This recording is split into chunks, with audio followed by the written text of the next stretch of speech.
Hello and welcome everyone. This is Taco Movie Talks. I'm here with Ethan, and Ethan, this week we watched a couple of Quentin Tarantino movies. He is your favorite director. Am I correct in saying that? He is, I think. And He one of the questions I think, he's your favorite. And being that, he's currently working but near the tail end of his career, I guess, if you believe the hype. Um, can he be thrown into the greatest of all time discussion? And I think that's a question that really strikes me, and I'm kind of wondering where you lie on that debate. I think if he would have stopped after Django and Shane, I still think he would have I still would have called him one of the greats. He really is just one of the greats. He something that I thought was really interesting is that they called him the someone called him the last real filmmaker, like gathering up real stars to make just a genuine, fun, action-packed movie. And his dialogue is so good Mm. that there's so much to unpack with his movies and have them be so entertaining.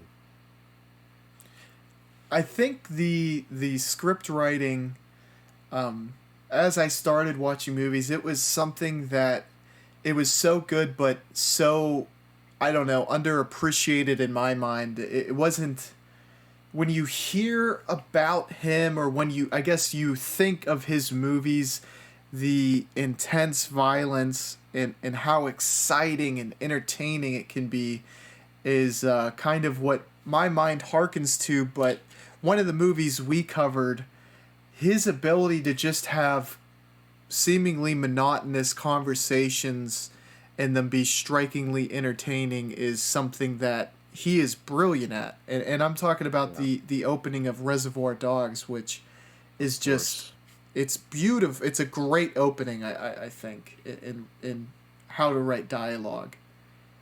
absolutely. Um, yeah, and then that was kind of the thing that started um, his trope of having kind of monotonous conversations. Of course, after that, he did the legendary film Pulp Fiction, and I mean, to me, that if anything calls him one of the great, anything represents him as one of the greats, it's that movie. I watched Pulp Fiction when I think I was 14, and it changed my life forever. I wanted to be a screenwriter then on. Yeah, the way that multiple tales kind of interweave, and on top of that, it, I think if I had to describe that movie in one word, and I think you might have said this as well, I mean the movie is iconic. It Yeah. truly, it holds that place in the cinematic universe, a la like a Scarface, like a Goodfellas. It's beyond kind of masterpiece. It's like one of these gems that is timeless and just so entertaining. And Yes.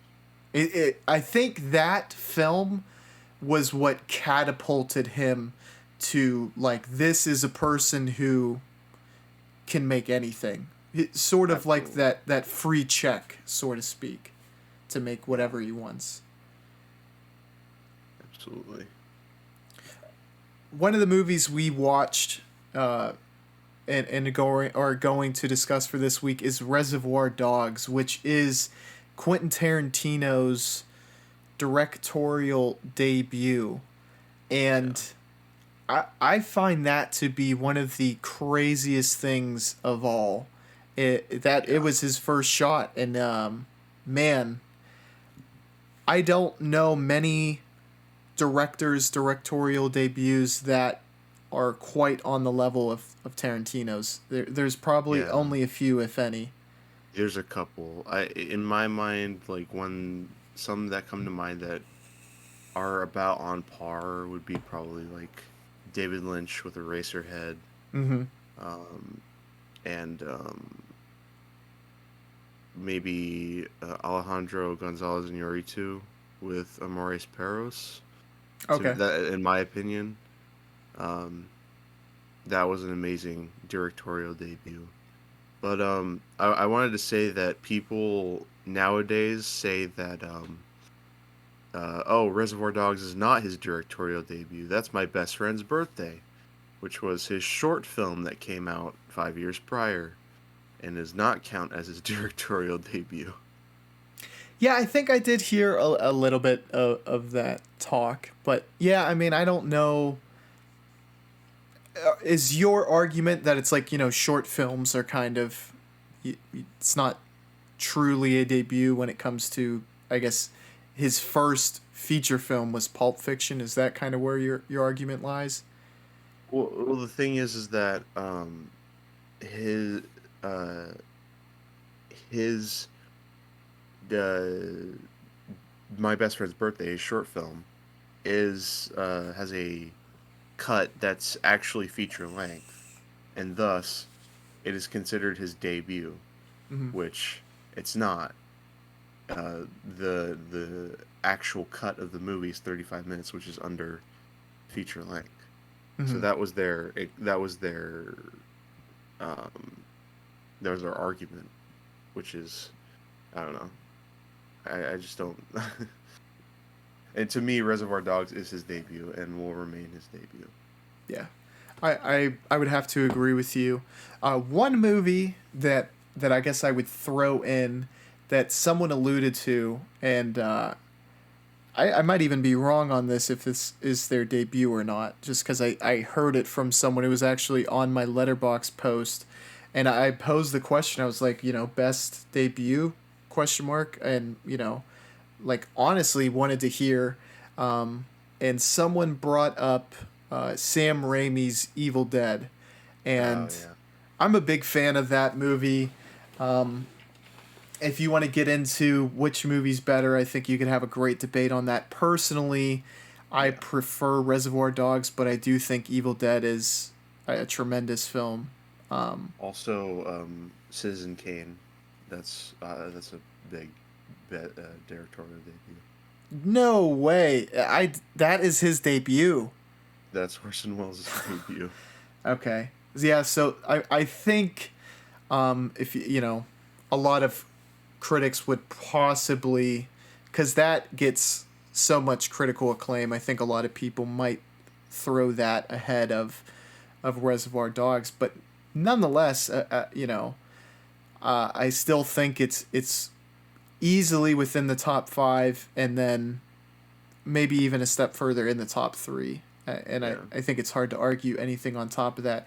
And there's so many things that he does right in that film that I picked up on a rewatch that I guess there might be a thought which would is incorrect, but that a film like Reservoir Dogs, maybe aside from the first rewatch where you kind of know who's who, so to speak, or important to the plot points, that there's not much left to appreciate.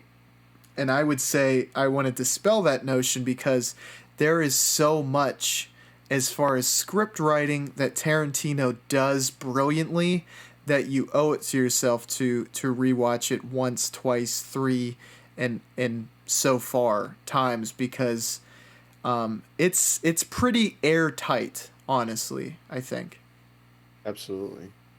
Um, it, it's it's so entertaining and so simple that like if you want to watch a Tarantino movie but you want to watch something kind of simple, Mhm. then Reservoir Dogs is it. Exactly.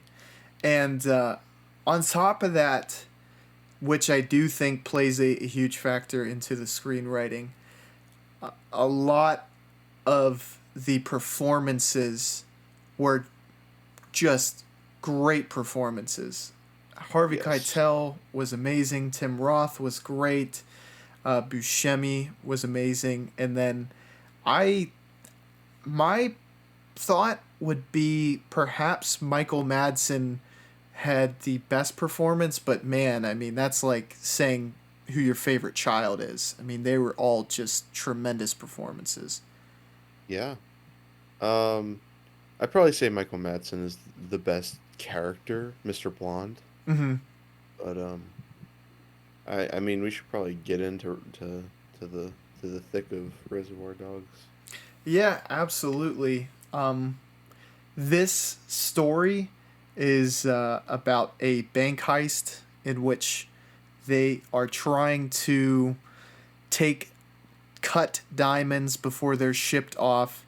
They kind of have the plan all scouted out, all their ducks in a row, and Joe is the mastermind behind it. He puts the team in place, and he has Mr. White, Mr. Blonde, Mr. Pink, Mr. Brown, Mr. Blue, and Mr. Orange.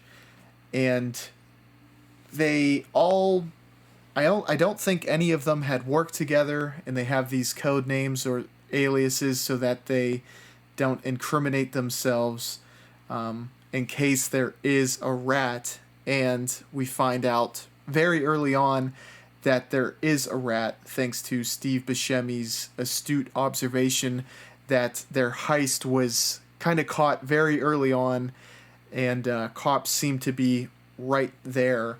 And we find out who the rat is, and there is a huge climax at the end where distrust completely boils over, and hardly anyone makes it out alive. Yeah. Any plot points you would want to throw in there? The key thing I want to say is that he's so good at Tarantino is so good at writing dialogue that is just smartly written. Mm-hmm. It comes across as like brash uh and very abrasive, Mm-hmm. but there is a lot of things underlying to really make the characters develop as actual characters. Like Steve Buscemi's character, he at the beginning, you're probably convinced that he's an asshole Mm-hmm. because he doesn't tip, Mm-hmm. which is messed up. And but then you give him a bit of intelligence. You give him a bit of you give him a bit of credit as a character, and he's able to pick up that there was a rat, and he's a lot more. He's a lot. You could tell that he's a lot smarter and more level-headed than the rest, and because of that, spoilers, he's the only one who gets out alive. Yes, and I will push back a little bit on that. And it's only because I watch with closed captioning, but it could be, what do you call it? Ambiguous, just because of all of the gunfire we hear as Buscemi leaves. That he could have been shot. He could have, shot the other officers and gotten away. It's a little bit up in the air as to whether he makes it out alive or not. That's fair.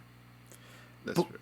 but to speak to your point about his intelligence, despite being on the very hard side of the debate as to whether tipping is right or not, he has a thought out, fleshed out argument. So you start to begin to believe that he could be intelligent, and then for him to be the first one to put together, like you said, that there is a rat, and to stay out of the gunfire as we get close to the very, very end, and being professional and trying to keep everyone's focus on who the rat is. As you said, he is very intelligent, and also something he keeps insisting on, a professional. Yeah, absolutely. And I love that every character kind of has a thread that they stay consistent all the way through, if that makes sense. Where these characters they become fleshed out, and they keep these characteristics that make them more human with them throughout. I think Mr. Blonde, that's Michael Madsen, correct? Yeah, Mr. Blonde.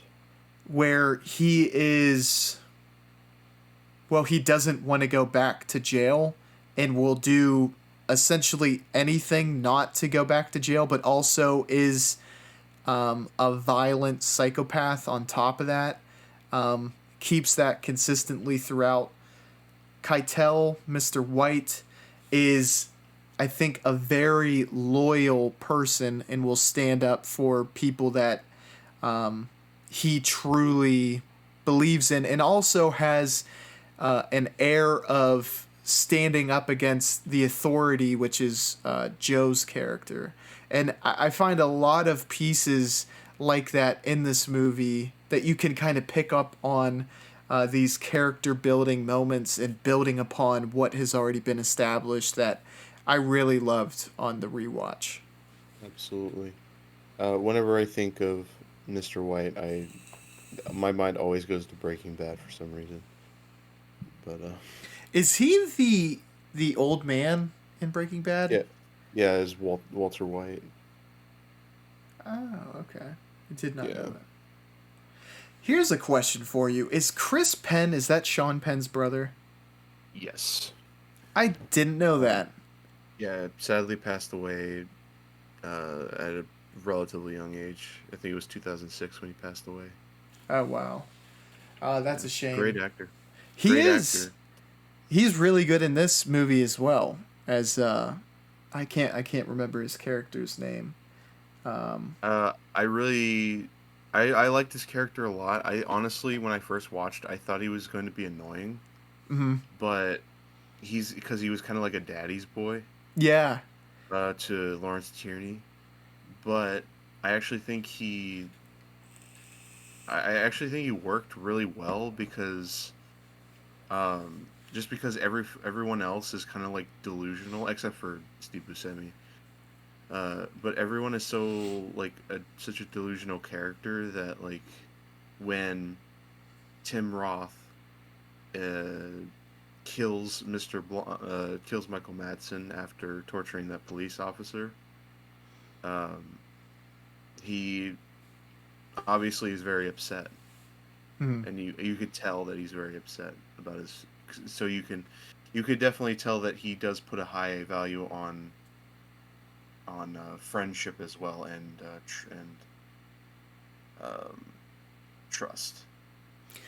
Which I really like because there's a lot of baked in bad characteristics you can associate with these criminals, and especially the way that they're kind of very nonchalant about killing police officers, where that kind of comes with an uncaring label, but it kind of gets dispelled and plays more into this gangster-esque persona, by the fact that they don't care about the people who are trying to enforce the law because they're on the opposite side of the law, but there is trust amongst thieves, and there's a huge like brother-like relationship between those two, which again really helps flesh out both characters, honestly, that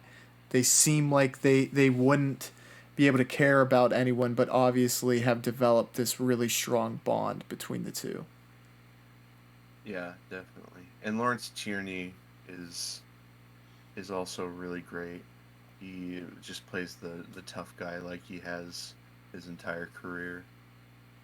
Yeah, his look, his voice all play into like this no nonsense type of leader, and he plays that to a T. So I think there's a few kind of plot points that I want to kind of explore, and they're very fine detail plot points, but I wanted to see if possibly you remembered them and if you had a take on them. One in particular was the scene that shows how Mr. Orange was shot, and Quentin Tarantino, who plays Mr. Brown, is driving. He has blood in his eyes, and they get into Michael Madsen, and two police officers get into a shootout. And during that shootout, Mr. Brown dies. And as I was watching it, I was like, I think the only way it would have been possible is if there was a really weird stray shot, or if Mr. Orange killed Mr. Brown. And I was wondering, do you remember that scene, and do you kind of have any opinion on that? I think he was already shot, and I think he was actually bleeding. Okay. Might have been head trauma or something. Who knows? But I think he did actually suffer injuries before, and then he died. Okay. And then and we're gonna dive more into spoiler territory, but I'll try to keep it vague until we cross that point. There is a three-way standoff. Okay, and this has become quite infamous, I would say, in cinema, because there is a gun pointed at... Two guns are pointed at one person, and a gun is pointed at another person. So only two people are technically accounted for, with three people standing off, each with handguns. And it leads you to wonder how all three get shot. Now, I have two possible theories on this, and I just wanted to throw it out to you before I say mine. Do you have any theories on this, and did you kind of pick up on that kind of fact that a lot of people have noticed after the movie came out? Well, I think he had this. I think Mr. White had the strength, I guess, or I guess the quickness to shoot Joe, and then turn a little bit and shoot Eddie. Mm-hmm.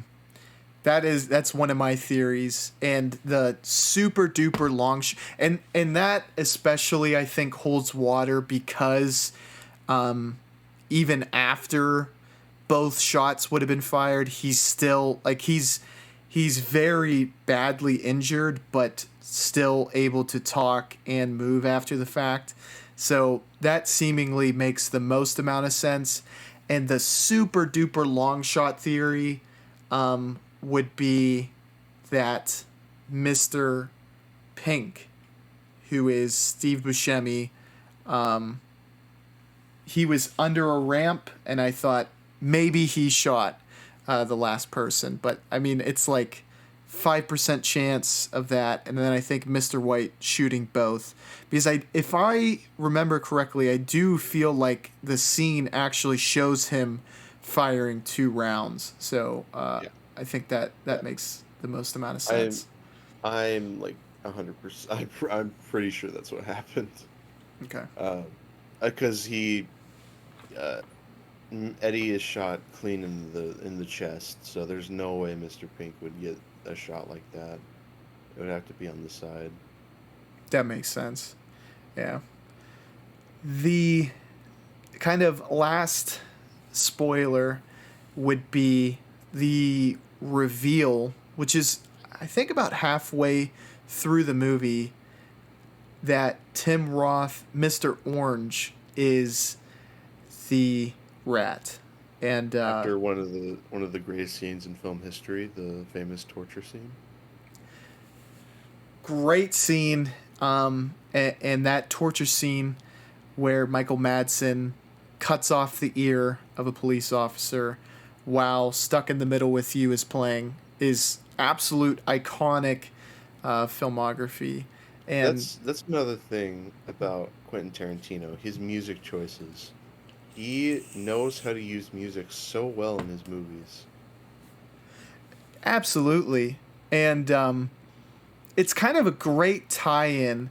The two movies we watched, Once Upon a Time in Hollywood, where the radio of the late '60s, early '70s is being played, which is, I've been reading cinema speculation, just finished it actually, really highly recommend. And he talks about that while he discusses Once Upon a Time in Hollywood. Radio was something that was just a huge part of his kind of memories growing up during that time period. It was going to the cinema and then driving around with his father or stepfather at the time and listening to the radio. So, it holds such a huge sentimental value to him. And this movie, in its display, is kind of a love letter to the revenge crime noir, or not noir, but crime films of the 70s. So having that 70s soundtrack was integral to this film and made it one of the great soundtracks of all cinema. Absolutely. And Stuck in the Middle with You by Steelers Wheel is a great song. Yes, absolutely. And a great Corbucci kind of homage as Matson cuts the ear off of the police officer, which is kind of an homage to a scene in Django. I'm not sure if you've seen that. Have you seen that movie? I have not. Yeah, and it kind of, I think it takes us to an interesting place, which is one of the only criticisms that I see against Quentin Tarantino, where people like to discount him, and I think it's because they don't like his personality. So they try to leverage, or not even leverage, but they use that internal motivation to try to discount him as a filmmaker, which honestly I don't at all. I have him as my second favorite, but they like to try to paint him as someone who retreads the earlier works, and that the homages that he pays is just kind of retelling stories or using iconic scenes from the past and painting them as his own. What would your kind of argument be to that? Because I don't believe that. I don't subscribe to that, but I think it's still something that bears, I guess, rebooting or rebuking. Well, we've talked a lot about this, but one thing that I am very passionate about, and one thing that I hold in very high regard, is separating the art from the artist. Mm-hmm. Tarantino, I don't like him very much as a person either. I got to see him live during the book tour, and uh, he seemed he seemed like a pretty chill. I mean, he's sometimes kind of a dickhead to his pardon my French. He's kind of a jerk to his actors sometimes, Mm-hmm. but I feel like he is kind of a pompous person, Mm-hmm. but he's also very entertaining to listen to. But overall, all of that doesn't matter in terms of his filmmaking. Whether you think he's a good person or a bad person, he made some of the greatest films ever made, and Reservoir Dogs is definitely one of those. I think my stance as well, like when it comes to paying homage, um, unless you're one of the literal pioneers of something like a Sergei Eisenstein for montages, one of the silent film era, or one of the first talkie movie directors who's literally laying the groundwork.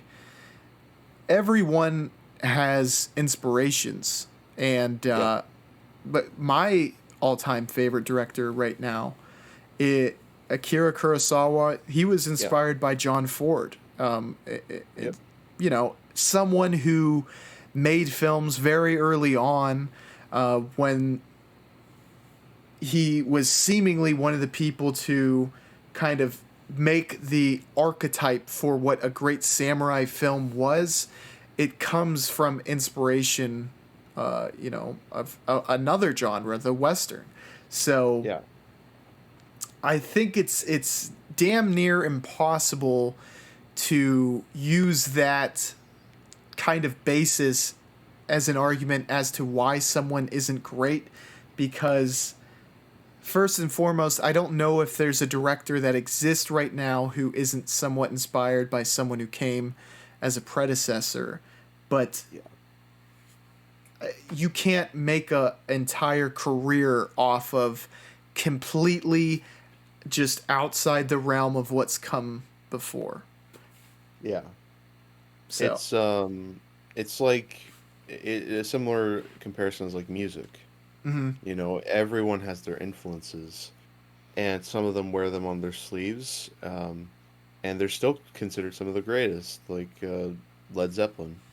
They were infamously caught kind of stealing songs from the blues era, mm-hmm, but they made the songs sound so different and sound so good that it doesn't matter. They're still one of the best bands of all time. Um, but that's a good That is a good comparison. That is a good comparison to like all art, like mm-hmm. just all art just influences everything else before and after. Exactly. Um, Kind of going back to the character through lines, and how well Tarantino kept these sort of characteristics. I picked up on this watch. Mr. Orange was he was talking kindly about a criminal who was being used by the associate he had, who was also undercover, that was able to break him into Joe's kind of underworld crime group. And he was like, that guy's awesome for getting me in. I wouldn't be able to do it without him. And he's kind of warned. He's like, these guys are criminals. Don't think that he's your buddy. Keep your mind focused on the job. And I feel like that is a critical point, critical information for why Mr. Orange acts the way he does at the pretty much very end of this movie, where he reveals himself to Mr. White.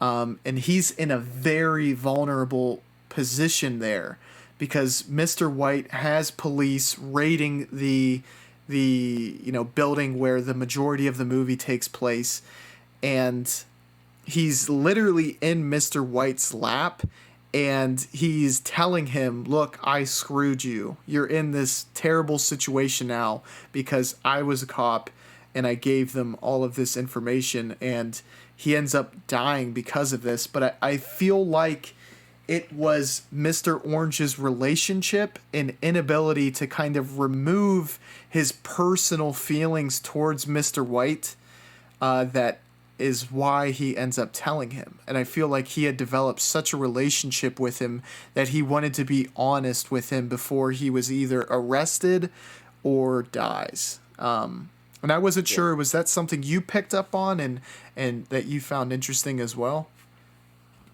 I did find it. I found it very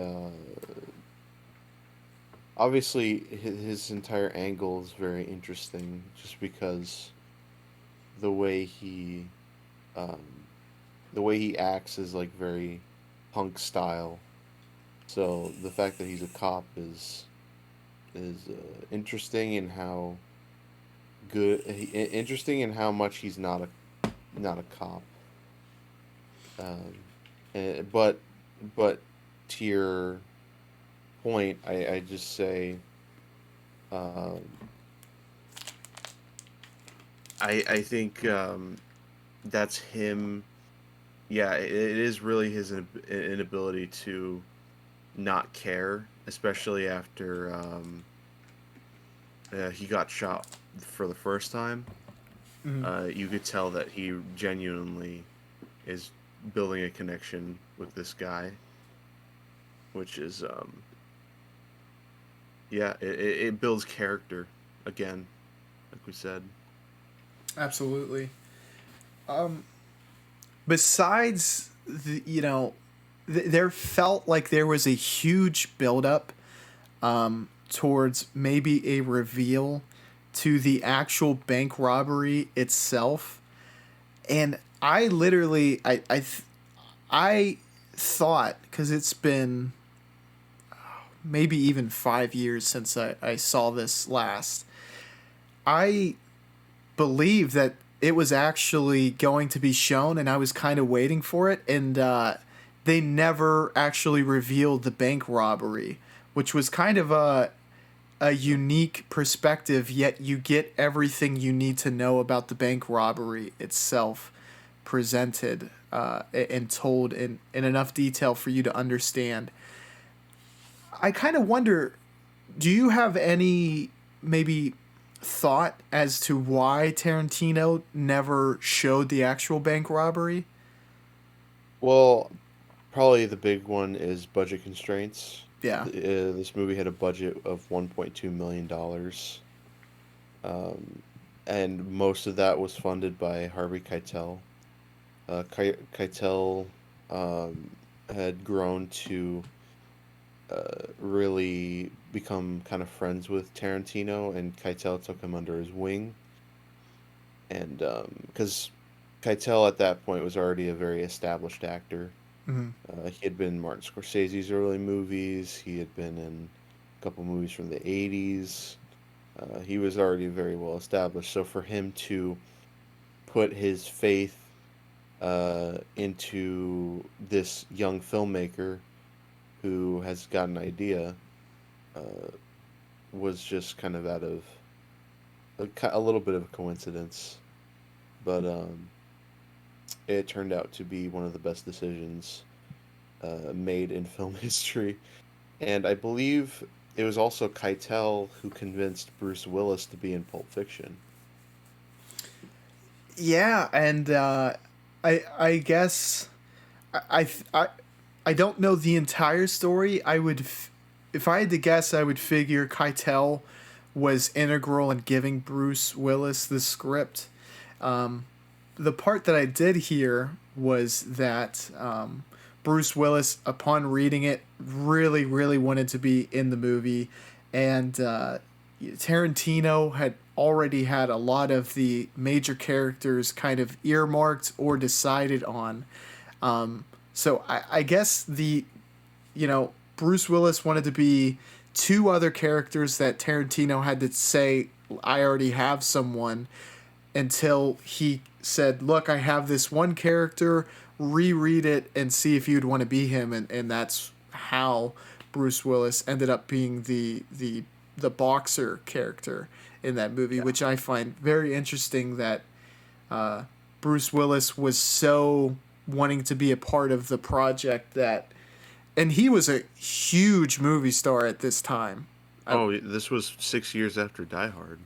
So I think it would be hard to imagine one of the biggest movie stars in Hollywood at that time saying, look, you can't be this character or that character, but this character would be a great fit for you. And it really shows how good Tarantino is for him to, you put his ego in check and take that role after the fact.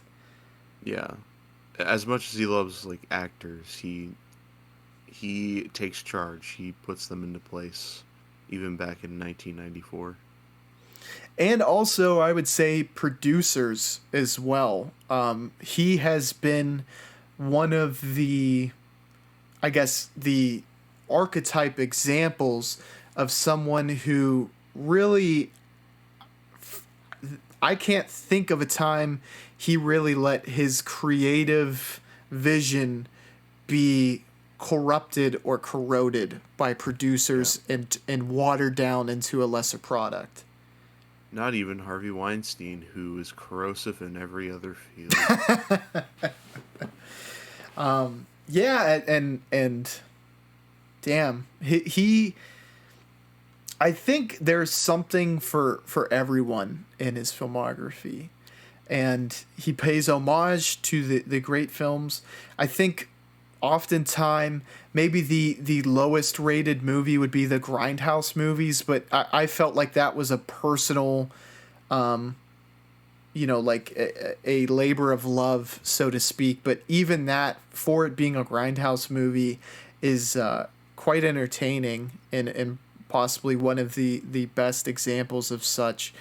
Anytime he puts his mind to working on a genre film, it comes out just absolutely amazing. Django is one of the great westerns.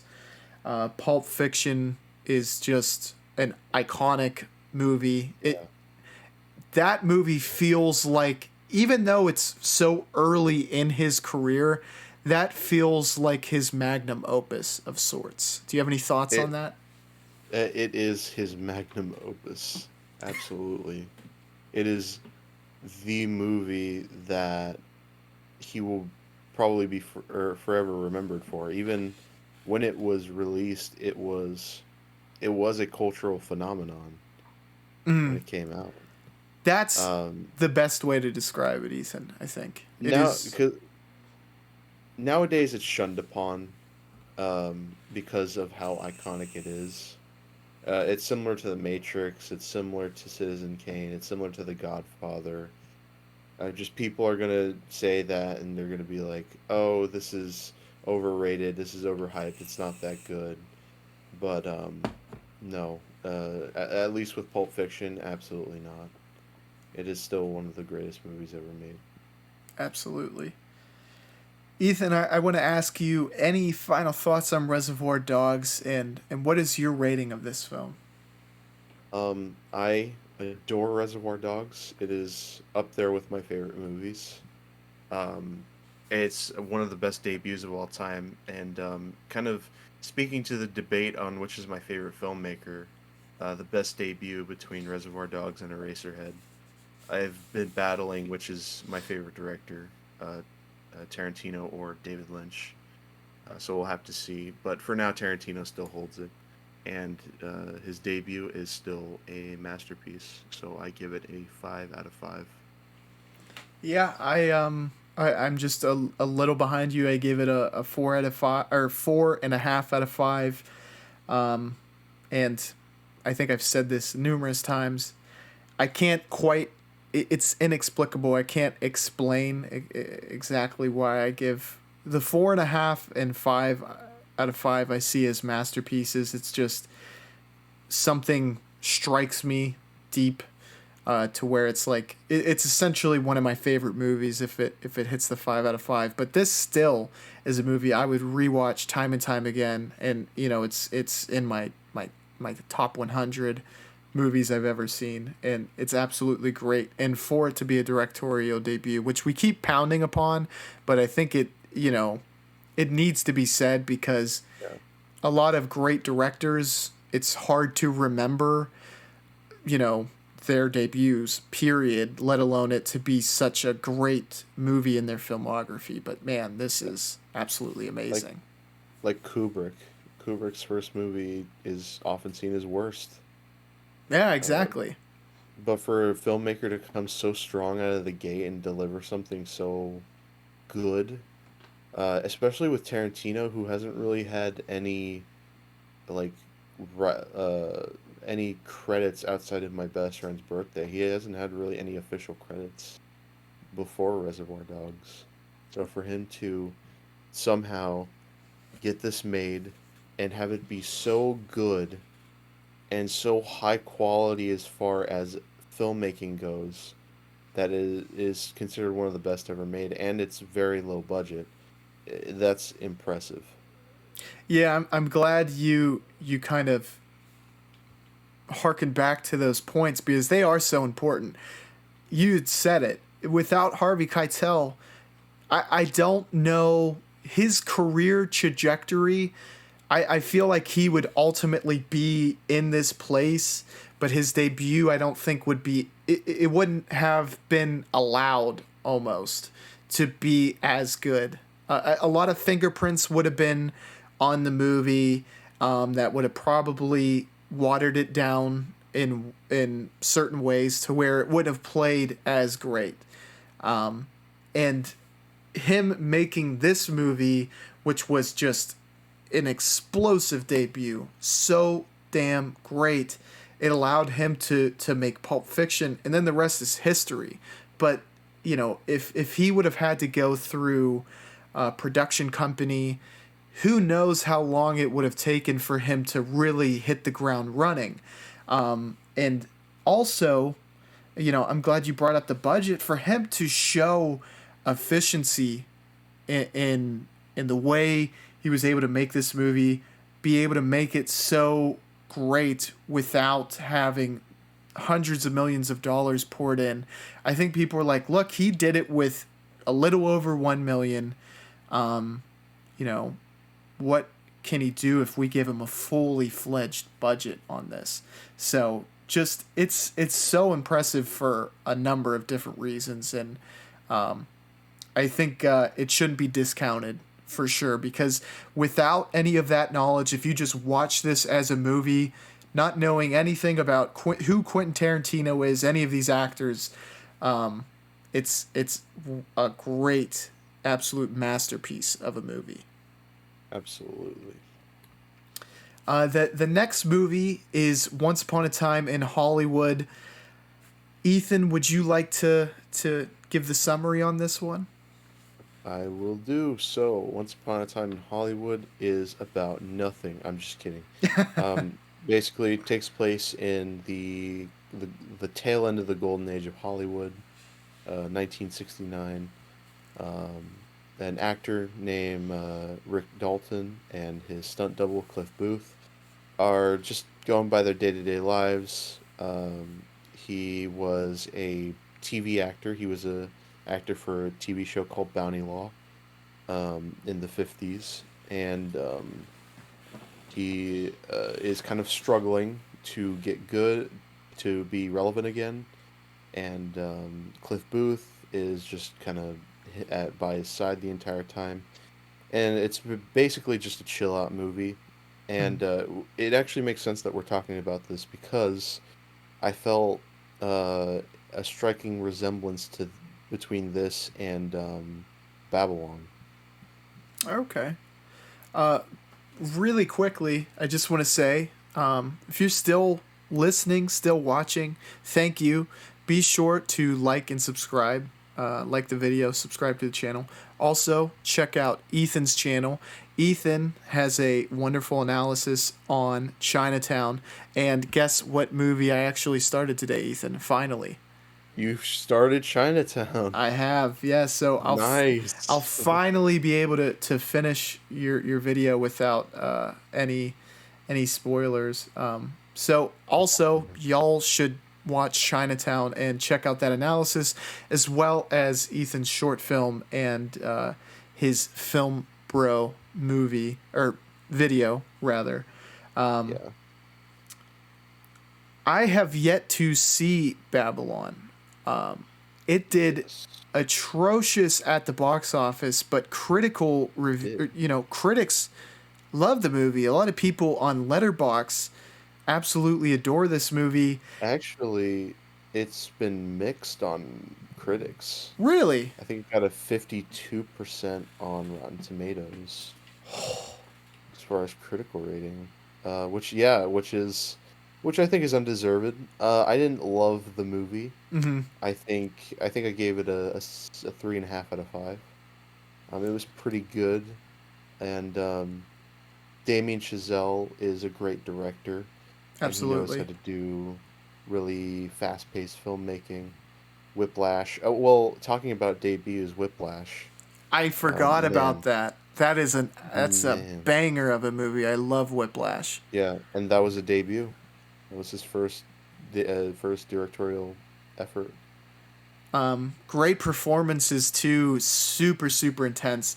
I've yet to see La La Land. I've yet to see Babylon. I actually started La La Land, and I was I was watching it with my girlfriend. She became uninterested, and the musical aspect, it didn't grip me yet. Mm. Babylon, I will say, I think I'm very likely to see that before La La Land. Yeah. Would But would you oh, recommend sorry. it? Yeah, I would. Okay. It's long, but so is Once Upon a Time in Hollywood. And the reason why I compared Babylon to Once Upon a Time in Hollywood is because um, they're both very indicative of their time periods. Mm. The '60s is like the flower power era, Mm. so it's the era of just chilling out, just Mm. hanging out, just having a good time. Um, but Babylon takes place in the '20s, where not a single soul gave a single crap Mm. about anything, and it was just party on all day and all night. The Roaring Twenties, yeah. Um, and you hate The Great Gatsby, correct? Yeah, yes, So I hated. Babylon is like the what it could be, and then in your mind, The Great Gatsby is what it shouldn't have been. Yes, because Damien Chazelle is knows how to use the camera in ways that doesn't feel weird and stupid, and he knows music choices very well. Um, a big band jazz music, so wonderful in comparison to The Great Gatsby, where Baz Luhrmann just uses Jay-Z, Mm. which is a stupid decision. You got 99 problems, but the Is that music, Jay-Z? yeah. Oh, didn't didn't you know that? We'll listen to the Black Album together after this video. Metallica's Black Album. I love that album. Ethan, coming from someone who's written scripts for short films, who's filmed short films, who's edited this film, Once Upon a Time in Hollywood, it's so much a love letter to cinema, TV, of this kind of changing of the guard. How much Yeah. did you really appreciate the behind the scenes kind of display of what Hollywood, I guess, was like during this time? I mean, he that is such a seemingly accurate representation of the times. And what I respect so much is the fact that none of it was CG really. Mm-hmm. I think there were some CG things like Leonardo DiCaprio being CGI edited into The Great Escape. Yes. But so there's some CGI there, but almost all of it is sets built, like streets that look like lived in '60s like places, and it helps to create an atmosphere that's so welcoming and so feels like a comfy blanket almost. Yeah, it looks just astonishing. The cars, the street corners, the marquees, everything. It feels like you're actually getting to explore this place and time period.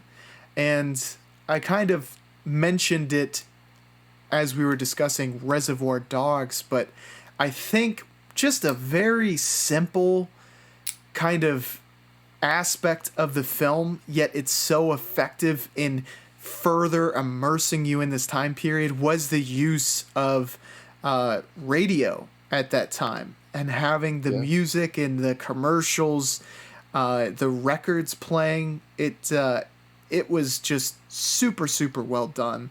yeah, love that aspect of the movie. And I think it really, all of those things tied together is what aided and made this rightfully the best choice for best production design, which it won the Oscar for. It did, which is, I almost want to say it's a robbery that it didn't win more, but uh, then again, that was the same year Parasite came out, Mm-hmm. and that is my favorite movie that got nominated that year. It's not my favorite movie of the year, Mm-hmm. um, of 2019, I should say. But uh, but yeah, the production design is phenomenal. I love the editing a lot.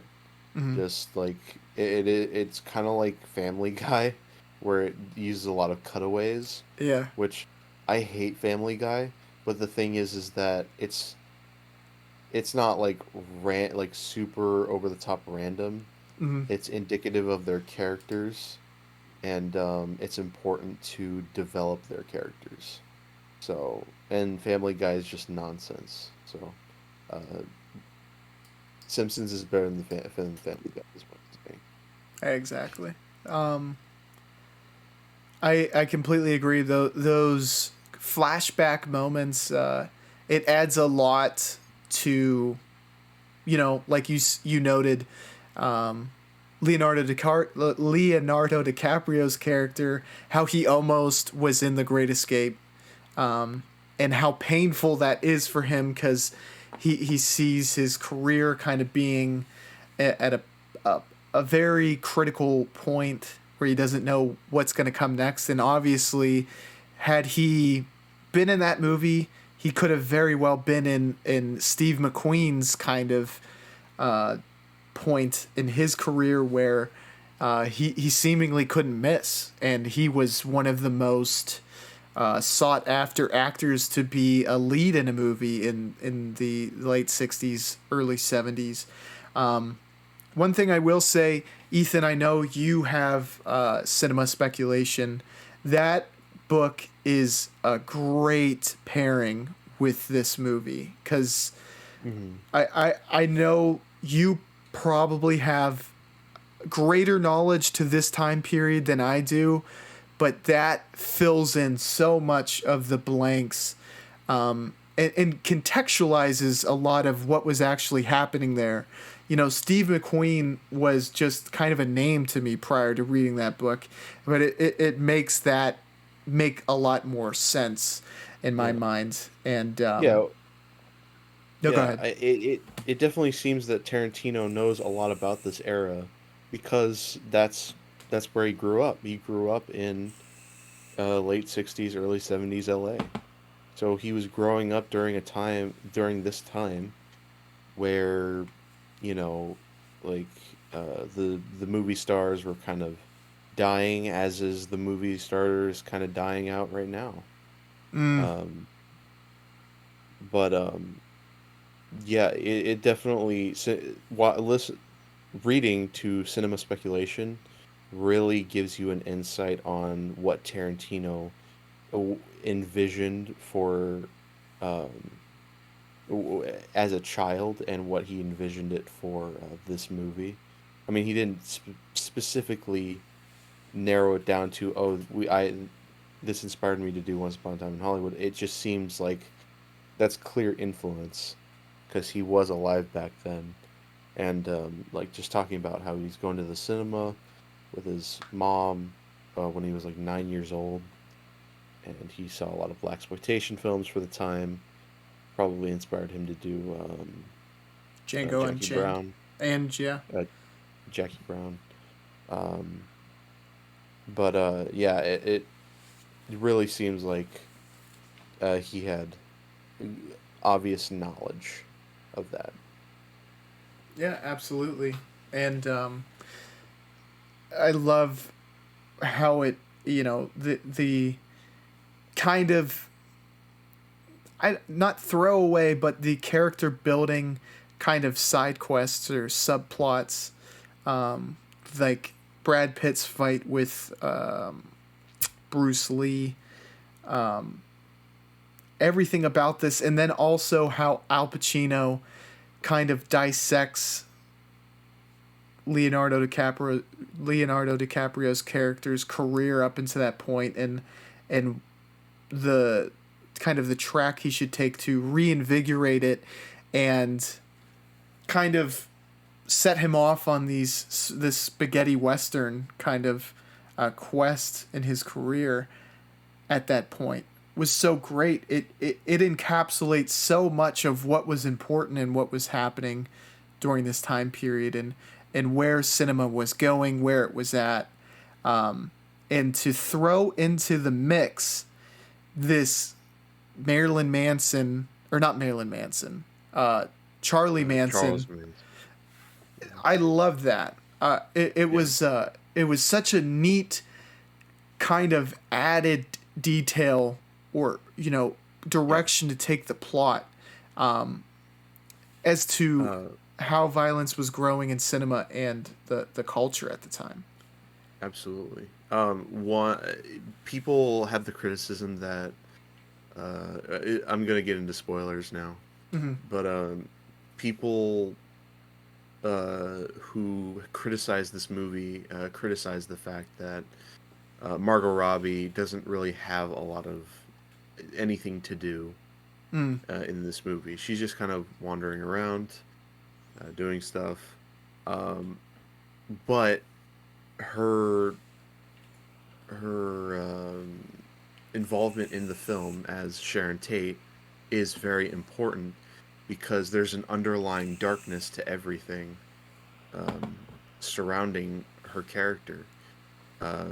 Because obviously they make point of the Manson family, and in one of the best twists I've seen in a very long time, that darkness becomes almost like a joke and a farce when the Manson family members who are going to kill Sharon Tate instead go to kill Rick Dalton and Cliff Booth, but in a twist of events, Cliff Booth murders all of the Manson family members in brutal ways, and it's the best ending in Tarantino's filmography, easily.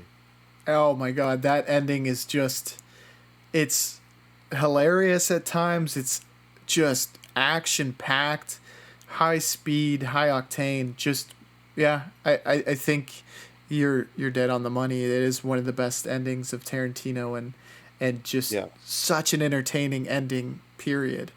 I love that twist, and to kind of speak to Margot Robbie's character of Sharon Tate, I thought perhaps they could have done more, but in my experience, I thought it was a great portrayal because she was just kind of, she was falling in love with Hollywood. She was, her career was really starting to take off, and you got to kind of, it created an emotional weight for what actually occurred. And like you said, there's that darkness going on, and it makes you almost root for the direction that Tarantino takes it as opposed to what really happens, because she's painted as just a lovable character.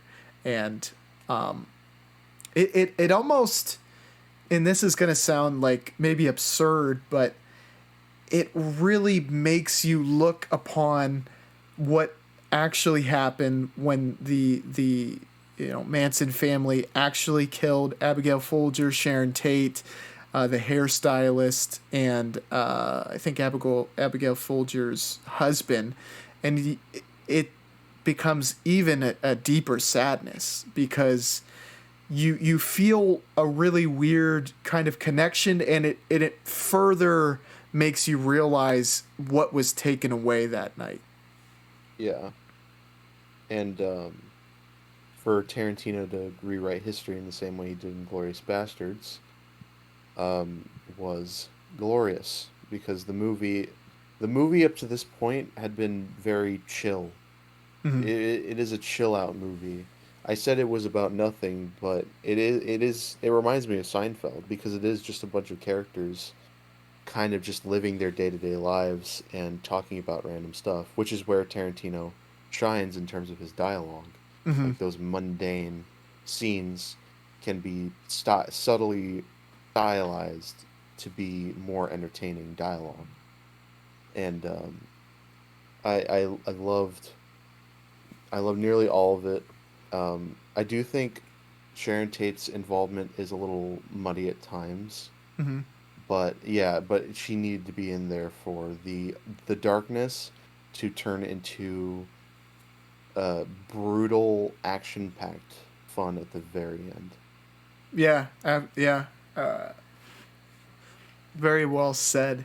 And I feel like a lot of subplots kind of push the story forward, but the heart of this movie really seems to be the friendship between Brad Pitt and Leonardo DiCaprio's characters. And like literally at one point, I said out loud, I was watching this with my girlfriend, and I was like, you know, Brad Pitt's character, he's a really good friend. At the end of the movie, where despite them possibly and seemingly going on their own life paths after Leonardo DiCaprio's character doing his stint in spaghetti westerns and coming back, he still wants to be there for him and have one last final send off. Yeah, definitely. And I think the biggest scene in which they show their friendship so well, and like one of the best scenes from the movie, is them watching their show. Mm-hmm. Like them just like on the couch watching their show like this. I mean, that's what a lot of people do, and it's so relatable, and it's so fun to just watch these characters. That definitely comes from the performances. They are so good. Leonardo DiCaprio is great. Brad Pitt won an Oscar for this film, as I think he does deserve. Mm-hmm. He is wonderful in this movie. In fact, I didn't even think he had a chance to win at all, but he pulled out, and the chemistry shows really well that he has how loyal he is as a character, whether it's between Rook Dalton or his pit bull, who's Mm-hmm. like a sweet dog until she is given her command to attack. Exactly. Yeah, and I completely agree with you. Brad Pitt rightfully won Best Supporting Actor. I had actually forgot about how damn good he was in between the first time I watched it and this last recent rewatch, and was just blown away by how good he was.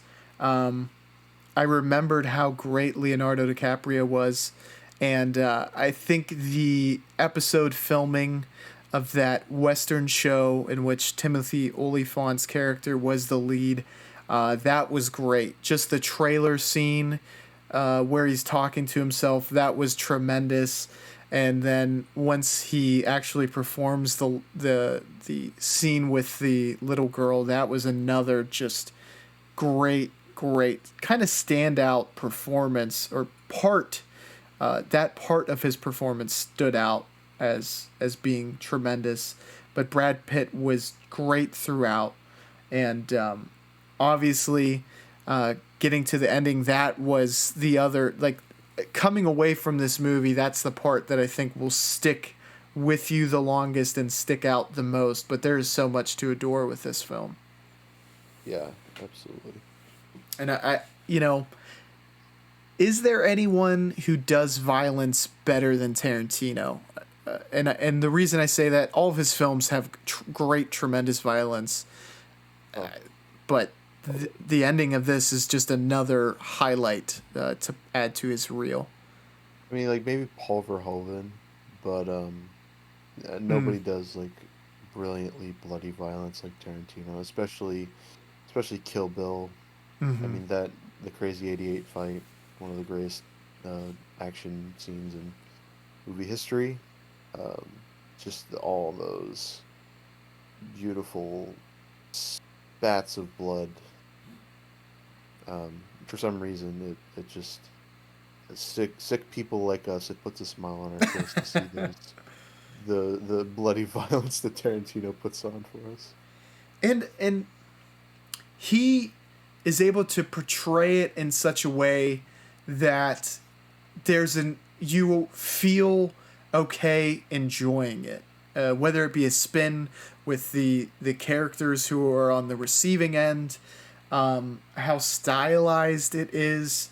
You know, there's a lot of movies that are gory and very violent. One of Tarantino's, I believe, good friends, Eli Roth, he's quite Oh, he's synonymous. infamous. Yeah, exactly. I mean, Hostel and The Green Inferno are just some of the most gruesome films you will ever see, and you can enjoy the gory movie, but I think it's you consume the media differently, and it strikes a different nerve as far as entertainment goes when compared to how Quentin Tarantino depicts it. Yeah. So, Ethan, what would be any final thoughts on this movie? Anything you'd want to bring up additionally, and your rating as well? Um, Forgot. I was thinking of something, but I forgot about it. Uh,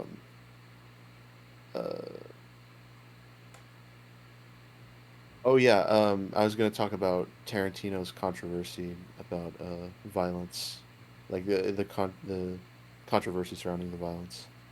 Yes. Obviously, so many people like say that, oh, Tarantino is exploiting violence and all that, and he's exploiting history by changing history. And his defense is, there's, you have to have the distinction between real violence and movie violence, and these are not real people who are dying. These are characters, fictional characters, who are being killed, beaten, anything, and the point is to have fun watching these characters get what they deserve, and it is, he's right. He's definitely right about that. Yeah, I think that's like a wonderful topic to kind of explore. I don't have the actual percentages in front of me, and if you're listening and I'm wrong, I would love to send drop the source and comment down below. But I think studies show, and a really hot button topic right now is mass killings, especially in crowded venues like schools, malls, theaters, that sort of thing. But I think studies show violent mass murderers generally consume violent media when it comes to movies, television, and video games at a lesser rate than the average teenager or young adult. I think that's one of the main arguments that a lot of people make when it comes to violence of this sort, that the consumption of it can corrupt the minds of the youth. And I think, honestly, No. statistics show that that isn't the case. And if you're a parent and you don't want to expose your kid to that, that's perfectly all right. There's tons of Yeah. media that you shouldn't show your kid, but Yeah. I don't think I'm completely with you, Ethan. I mean, this is something that the freedom of speech is paramount to me. I think it's something that I stand for a lot, regardless of whether I agree with this speech or not. I think there should be a right for it to be said, depicted, illustrated, and a movie like this, which tons and tons of people enjoy.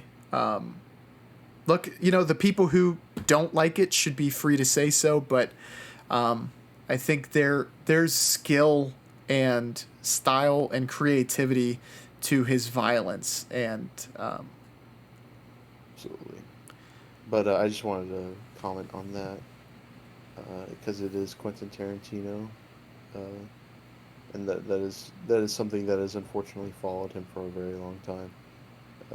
And probably the most infamous being a reporter named Krishnan Guru Murphy, who is from Channel 4 for British television, and he interviewed Quentin Tarantino, and Tarantino was very combative after he asked him about violence in his movies, even though he's said it 1,000 times, he's shouted it from the mountaintops. He he has a very distinct reasoning for his violence, and so many uh, people kind of like get angry at him for it. But that's just like reporters and journalists trying to get like something out of like having that connection, which Mm-hmm. is bullcrap. Especially like when people connect these like tragedies to uh, connect like real world tragedies to violent video games, or like there was one incident. I'm very sorry to go off topic, No, no, but by all means.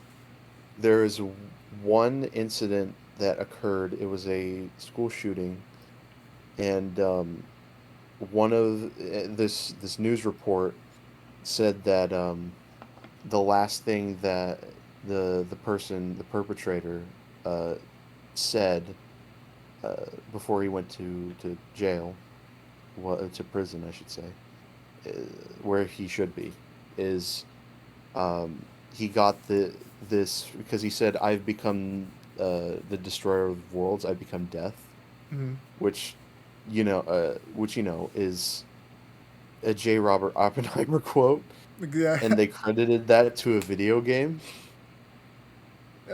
which is A stretch. such yeah, it's so dumb. Like that's an iconic quote from a real person.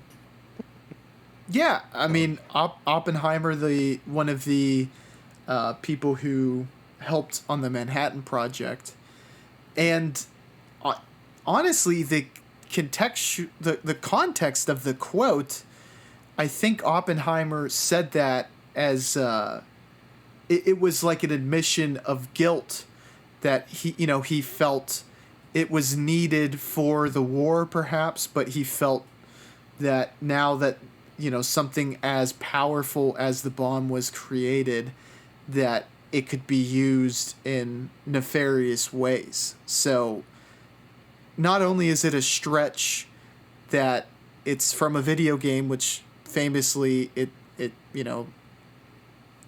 began elsewhere, but also the whole point of the quote is kind of missed. yeah. So it's just they're trying to paint it as like, oh, this kid was so innocent, and then but they had to be like, oh, he's so innocent, but violent video games and movies they poisoned his mind, and then he decided that he was going to shoot up a school, which is insane, which is it's a bizarre thing to do, because yeah, I've been around violent stuff for a while now. I think I watched Goodfellas when I was 11, Mm-hmm. so yeah, definitely that's like my number one instinct is to do that. So sorry, just a little bit of a rant, but No, I think it's worth debating because um, I- honestly, I don't think a lot of people agree with those headline grabbing type of views. But just for instance, the person who assassinated John Lennon is famously, it's credited to his reading of Catcher in the Rye.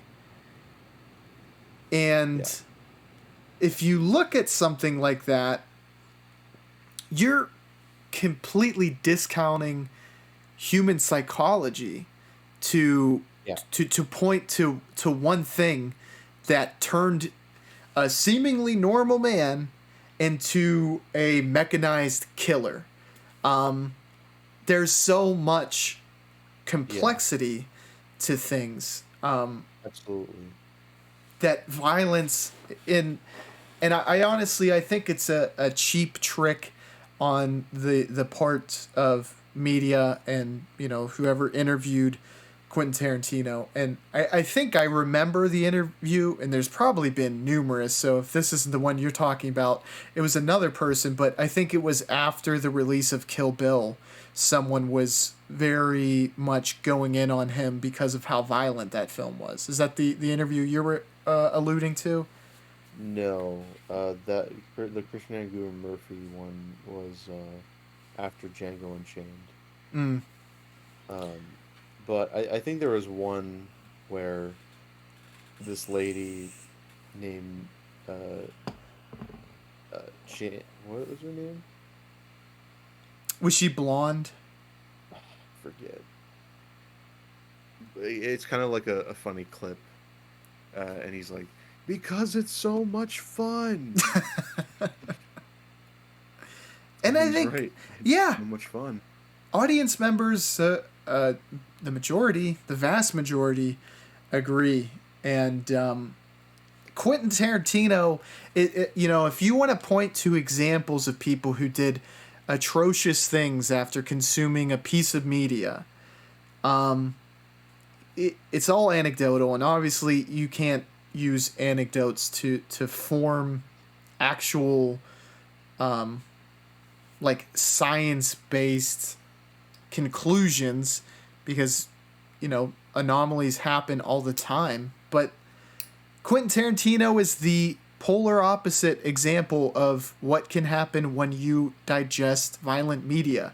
I mean, he pays homage to these violent films in each and every one of his films. So I think he's the best counterpoint to that, honestly. Yeah. Well, any additional final thoughts, Ethan? Uh, no. This movie is great. This movie's fantastic. Honestly, I loved how just drifty it is. I loved how like it drifts a lot. Like it's a very drifty movie, and it's a really great one to chillax to. I give it a 4.5 out of 5. Just before I give my rating, as far as I think the chill out hangout movie, it, would this be number one as far as that for you, and any other kind of famous examples that you would like to kind of point to as ones that you very much enjoy? That is a good question. I mean, if we're gonna talk about hangout movies, obviously Pulp Fiction is probably gonna be my favorite. Mm-hmm. That's like a really good, just chill out movie. It's not as like drifty as Once Upon a Time in Hollywood is, but it is very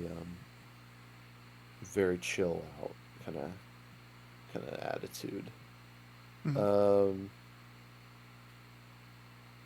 I'm trying to think of other chill out ones. Like we're talking movies that are kind of like a hangout, what Tarantino would call a hangout movie, just for like the atmosphere and the filmmaking, just make it feel like a chill experience, like John Carpenter's films, like Escape from New York, or um, or Big Trouble. Not really Big Trouble in Little China. Probably like They Live. Um, and the among those. One that I would like to highlight would be Dazed and Confused. Is Yes. one of my Yes. favorite. Yeah. Dazed and Confused. Really, a lot of Richard Linklater stuff as well. Like before trilogy. That's a Hmm. big one. A lot of Jim Jarmusch films. Mystery Train is a real like drifty movie. Um, yeah, I'd say those are among the best like chill out movies. Absolutely. I give this a 4.5 out of 5 as well. Great movie, and it is the ninth film out of 10 from what we've heard from Tarantino. And Yep. because he's done so much, and you know, we covered his directorial debut and his latest film, and he's dove into so many genres. What do you want from his final film? I don't want it to be Kill Bill Volume 3, and I don't want it to be a Star Trek movie. Mm, And that's my only reservations. Other than that, I want him to surprise me. I really want it to be original. Um, I feel like a third Kill Bill, as cool as that would be, I don't want him to waste it on something that he already made. I agree. I agree. And Tarantino said if he has a good idea for something, then he is, because he hasn't even written anything yet. Like I can't believe I said written. Holy crap! Uh, I can't believe he hasn't written anything down yet, which I respect because obviously he's not going to just uh, throw crap at the wall and see what sticks. He's going to be very thoughtful about it because this is his last movie, and so I really hope that the movie. I really hope that he comes up with something good, which he probably will, Hmm. and he uh, like Kill Bill Volume 3 would be cool, but also it's already a story. And again, Star Trek, uh, he it's a like a already established uh, thing. Yes, it has been run into the ground recently with Picard, Hmm. but he I don't want him to make. I want him to make something original. I That's my agree. opinion. With how you know his whole filmography has been as such, um, he's just genius when it comes to screenwriting and kind of coming up with these original ideas. One thing I would say, I'm a huge fan of Kill Bill, um, and I agree with you too. I would rather him kind of go in his own direction, you know, make something that's uh, pretty much standalone. And whether it's a genre film, that's fine. But yeah, I agree with both of your statements. One thing I think would be amazing, and look, if he was not capping himself at 10 films, I would say by all means, Kill Bill Volume 3. Yes, yes. That's not me denoting Kill Bill Volume 3. Mm-hmm. If it was more than 10, I'd say yes to Kill Bill Volume 3. For that reason, I would say if there were to be a TV series about the kind of Five Assassins prequel style storytelling, I think that would be interesting. With you know, forgetting the name, but you know, all the it is the Five Assassins under Bill, correct? Yes. And they allude to kind of them working together for a long time, and they seem to have a lot of history together. Exploring that via like a Netflix style television show, that would be just, I think people would fall in love with that. Oh yeah, that would be a good idea. I wonder if that, because I do know he is making a Netflix show. I'm super intensely interested to see what that ends up being. Yeah, absolutely. And it'll finally get your eyes unglued from that 90s show, and because you wouldn't stop talking about that before we started recording, how much you enjoyed it. Yeah, dude, I love that '90s show. I love that Ashton Kutcher came back for a third one of these decade shows things. Man, such a massive fan.